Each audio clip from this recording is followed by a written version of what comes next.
Monday, March 30th, and it feels like we've been in our homes for 100 days now, even though I know it hasn't been. So I hope that everyone's continuing to stay safe and healthy in their homes and taking care of themselves. I'm going to read a little bit more for you today from Wonder. We are still in Jack's story, and the name of today's chapter is Why I Changed My Mind. Who else did Mr. Tushman call? I asked Mom later that night. Did he tell you? He mentioned Julian and Charlotte. Julian, I said. Oh, why Julian? Well, you used to be friends with Julian. Mom, that was like in kindergarten. Julian's the biggest phony there is, and he's trying so hard to be popular all the time.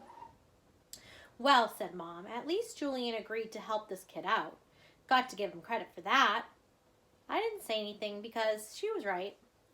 What about Charlotte? I asked. Is she doing it too? Yes, Mom said.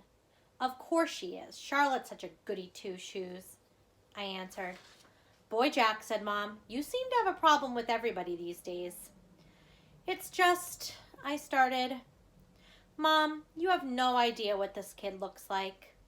Well, I can imagine. No, you can't. You've never seen him. I have. It might not even be who you're thinking it is. Trust me, it is. And I'm telling you, it's really, really bad. He's deformed, Mom. His eyes are like down here, and I pointed to my cheeks. And he has no ears. And his mouth is like... Jamie had walked into the kitchen to get a juice box from the fridge. Ask Jamie, I said. Right, Jamie? Remember that kid we saw in the park after school last year? The kid named August? The one with the face? Oh, that kid? Said Jamie, his eyes opening wide. He gave me a nightmare. Remember, Mommy? That nightmare about the zombies from last year? Oh, I thought that was from a movie, a scary movie you were watching, answered Mom. No, said Jamie. It was from seeing that kid. When I saw him, I was like, ah! And I ran away. Wait a minute, said Mom, getting serious. Did you do that in front of him? I couldn't help it, said Jamie, kind of whining. Of course you could help it, Mom scolded. Guys, I have to tell you, I am really disappointed by what I'm hearing here. And she looks like how she sounded. I mean, honestly, he's just a little boy, just like you. Can you imagine how he felt to see you running away from him, Jamie? Screaming?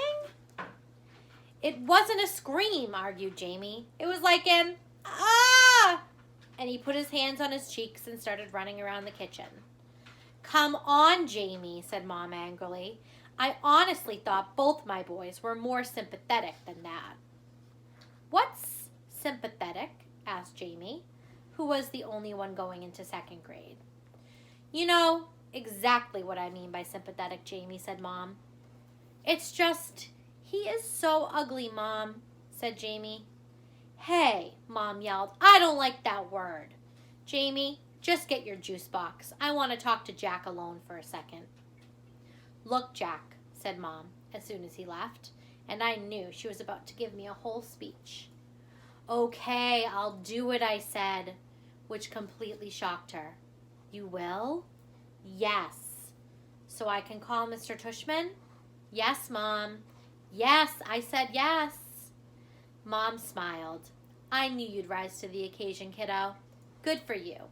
I'm proud of you, Jackie. She messed up my hair. So, here's why I changed my mind. It wasn't so I wouldn't have to hear Mom give me a whole lecture. And it wasn't to protect this August from Julian, who I knew would be a jerk about the whole thing. It was because when I heard Jamie talking about how he had run away from August going, ah, I suddenly felt really bad. The thing is, there are always going to be kids like Julian who are jerks. But if a little kid like Jamie, who's usually a nice enough kid, can be that mean, then a kid like August doesn't stand a chance in middle school. And that's where we're going to stop today. So I enjoyed that chapter because I felt like it touched a little bit upon empathy, which is something we've been talking about in school. And if you remember, empathy is putting yourself in other people's shoes and kind of seeing how, trying to understand how they were feeling. And I think that's why Jack changed his mind. I think that he really got into August's shoes right there and thought about how he felt when his brother acted so afraid of him. So remember that. Always be empathetic. Have a great day, and I will see you tomorrow. Bye, guys. Miss you. Love you.